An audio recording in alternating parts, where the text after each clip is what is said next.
este es el poder, la punta es donde hay pocos y conocimiento es al revés. Nosotros tenemos nada de conocimiento y la élite tiene todo el conocimiento. Además, nuestro conocimiento es fraccionado, caleidoscópico, donde nunca podemos entender qué es lo que verdaderamente está pasando. Porque tenemos muchísimos datos, muchísimos nombres, muchísimo de todo, pero no somos capaces de ponerlo en pie porque nos enseñaron a hacerlo al revés. Y la élite tiene su conocimiento mosaico.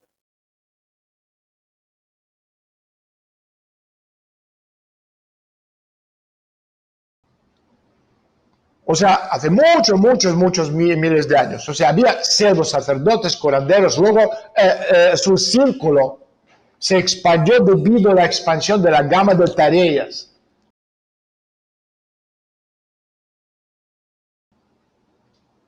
Es decir, a la élite, nivel por debajo de los sacerdotes y prioridad de Sion, se les da un conocimiento fragmentado, solamente lo que ellos necesitan para hacer su trabajo, siendo la élite. O sea, un físico sabe de física, un contable sabe de los números, un actor de actuar. O sea, como hace su trabajo, por lo tanto no tiene un conocimiento holístico. Y la élite igual en gran parte como la muchedumbre, tiene un conocimiento defectuoso de este conocimiento, es troceado a propósito.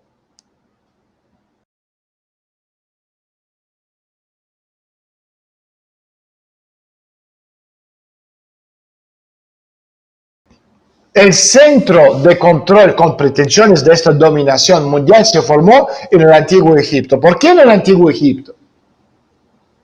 Porque Egipto de esa época era un gobierno franja. Si te miras el mapa del mundo, o mapa de Egipto, tú tienes, o sea, de izquierda a derecha hay una franja pequeñísima de tierra fértil al lado del Nilo.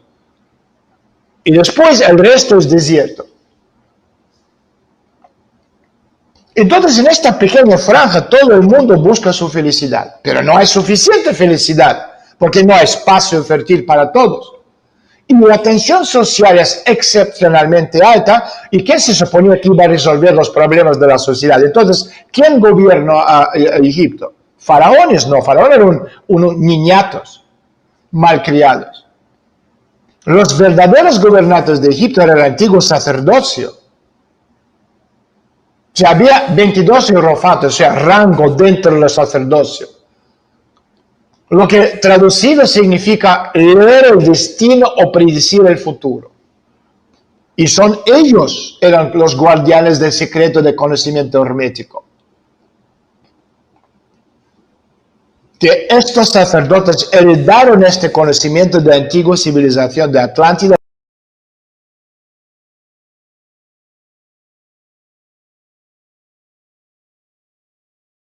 Mis estudios que me dieron una serie de números matemáticos.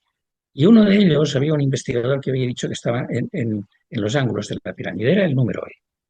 El número E es, si coges una cuerda o un collar por los extremos, te hace una catenaria, y esa catenaria está definida por el número E, que es un número de crecimiento infinito. Bien, ¿qué ocurre? Se me ocurrió probar con el número E porque era la primera cifra matemática que me permitía llegar hasta arriba. Me refiero al diámetro de la esfera, ¿no? Eran 2,7183 codos reales, que esto es el equivalente de 1,42 metros. Entonces, ¿qué sucedió? Pues que al poner una esfera de esas características, tenía que cortar una pequeña porción de la cima de la pirámide, con lo cual se generaba una plataforma sobre la que se apoyaba la esfera. Cuando medí la plataforma, me sorprendí, me di cuenta que era el número pi. El perímetro era 3,14,2. Por tanto, estábamos hablando paralelamente del número pi y del número e. Y me dije, bueno, igual voy por buen camino. Pero claro, no dejaba de ser una suposición. Antes ya había dado la inclinación a la pirámide, que ahí tuvo una importancia esencial la presencia de un número que era considerado famoso en la antigüedad, el número 432. no es otra cosa que 6 al cubo multiplicado por 2, es decir, 6 por 6 por 6 por 2. El 432 con dos ceros detrás lo tiene usted en su reloj, porque 43.200 son los segundos de 12 horas. Y resultaba que los egipcios dividían el día en 12 horas de luz y 12 horas de sombra, de oscuridad. Por tanto, ese número 432, que enlazaba directamente el monumento con el sistema sexagesimal y además lo enlazaba con la duración del día solar, fue el que me llevó a establecer la inclinación de la Gran Pirámide en 432 por 432 segundos de arco, es decir, 432 al cuadrado segundos de arco. Y eso encajaba perfectamente con la definición que habían dado. Históricamente, a partir de la medida de los bloques, con más o menos un segundo de arco de diferencia, y perdón, un minuto de arco, debe ser, eso es un minuto de arco de diferencia, y eso me daba exactamente 51,84 grados. Esa fue la primera constatación de que iba por el buen camino. La segunda fue ese nexo entre la esfera de diámetro ECO2 reales y la plataforma de perímetro 31416, 314.2, estaba de este orden. Y entonces, una vez la tuve montada, se me ocurrió, lógicamente, pedirle, oiga, señora Pirámide, ¿y usted qué superficie tiene? ¿Qué me dirá con esto? Bueno, el resultado que me salió, contando toda la superficie vista de la pirámide y del zócalo, me llevó a fregarme los ojos y a repetir varias veces la comprobación, porque inicialmente me era muy difícil de creérmelo. La superficie en codos reales cuadrados fue 314.159,27. Eso representaba 100.000 veces el número pi con 7 cifras decimales. Claro, a partir de ahí, ¿qué hice? Pues me fui de inmediato a mirar la historia de las matemáticas. Y si primero me había sorprendido, después me sorprendí mucho más. Yo ya sabía algo, sabía que Arquímedes, pues 2000 años más tarde, más o menos, un poco más de 2000 años más tarde, había definido el número pi con una aproximación entre 31409 y 31428, me parece recordar. Con lo cual el 31416 está más o menos en el centro, pero más o menos. Arquímedes, más de 2000 años después, no había sido capaz de definir el tercer decimal del número pi con exactitud. Y estos señores nos ofrecían 7, pues 2000 años antes. Entonces, claro, me dije, ¿y en qué momento la ciencia matemática pudo alcanzar ese nivel de exactitud en el número pi? Pues tenían que pasar 4000 años desde la Gran Pirámide para que los matemáticos consiguieran este nivel de precisión. Claro, eso me rompió todos los esquemas y me dije, ¿de dónde sacaron los egipcios, de los que se dice que no conocían o no usaban la rueda en el Imperio Antiguo? ¿De dónde han sacado los egipcios el número pi con 7 decimales? Porque el jurado aprobó toda su investigación, que es científica, y no solamente eso, como él dijo, matemática, geometría, astronomía, geodésica, pero también es histórica y mitológica, lo cual También, engloba, digamos así, un metalenguaje que utilizó esta antigua civilización. Por favor, continúe. desde tiempos que el triángulo central de la Gran Pirámide, formado por la altura, la semibase y la apotema, es decir, el corte por el centro de la pirámide, da un triángulo. Si coges la mitad del triángulo, resulta ser que la base estaba, imaginemos que estuviera proporcionada con el número 1, la altura estaría proporcionada con la raíz cuadrada de phi, que es 1,27,2, y la inclinación, es decir, la apotema en el centro de las caras, la inclinación en el centro de las caras, sería proporcional con el número phi, con 1,6180. El número phi es el número de la belleza. Ha sido llamado la divina proporción por una razón, porque los Fibonacci, ¿no es cierto? antiguos, Fibonacci, para que la Efectivamente, gente entienda. efectivamente. Efectivamente, la serie de Fibonacci es la que permite definirlo, porque si nosotros escribimos un 1, lo repetimos y luego sumamos los dos números, tendremos un 2.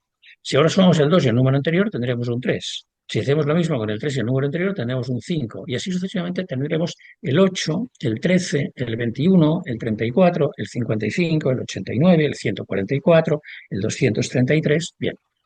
Si, por ejemplo, ya cogemos el 233 y lo dividimos por el número anterior, que es el 144, ya nos empieza a ofrecer 1,6180, que además es un número geométrico. Voy a intentar hacer con los dedos. Imagínense un cuadrado.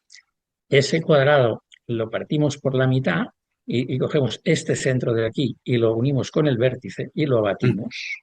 Esta medida de aquí respecto de esta de aquí, si la altura del cuadrado era 1, esta es 1,6180. Está explicado en mis libros y lo pueden encontrar. Como los arquitectos desde siempre hemos intentado hacer arquitectura que esté asociada al cosmos, estoy hablando de la gran arquitectura, por descontado, los arquitectos egipcios pusieron en la estructura central del monumento la proporción 1 raíz de phi. Sí. El número phi tiene propiedades matemáticas muy divertidas. A partir de ahí me dije, bueno, pues, ¿y si hay un código detrás de la lengua griega? Porque como los griegos no tenían numeración arábiga, le daban, las letras las formaban perdón, los números los formaban con una letra seguida de un apóstrofe. De tal manera que la alfa era el 1, seguido de un apóstrofe, la beta el 2, lo digo mal, la alfa seguido de un apóstrofe era el 1, el 2 era la beta seguido de un apóstrofe, la gamma era el 3, la gamma seguido de un apóstrofe era el 3, y la omega seguido de un apóstrofe, que era la última, era el 800. Y me dije, bueno, pues vamos a investigar, a ver si hay un código detrás de los números 888 y 892. Y tanto que lo había. El 888 responde a un Dios uno primigenio que está documentado como Neterwa o Nezerwa, que significa Dios uno, en el cuarto milenio antes de Cristo, en Egipto. Y hay una serie de investigadores del Antiguo Egipto que opinan que esencialmente la religión egipcia, precisamente por esta cosmogonía que contiene, por esta cosmogonía y a la vez cosmología, la religión egipcia tiene unas raíces monoteístas muy importantes que salen en la 18 dinastía con el faraón Ajenatón, el faraón hereje, que introduce el culto a Atón, el dios sol, como dios único. Entonces, claro, vamos a ver, se me dirá, oiga, pero si no eran politeístas estos señores. Sí, claro, pero es que la mayoría de las divinidades que tenían eran divinidades locales, lo cual no quiere decir que no hubiera una divinidad única previa, al menos en su antecedente histórico. Esa divinidad única correspondería al número 888. Porque el número 892, que es el otro número que aparece, es el número que responde a la palabra Atlantis, la Atlántida.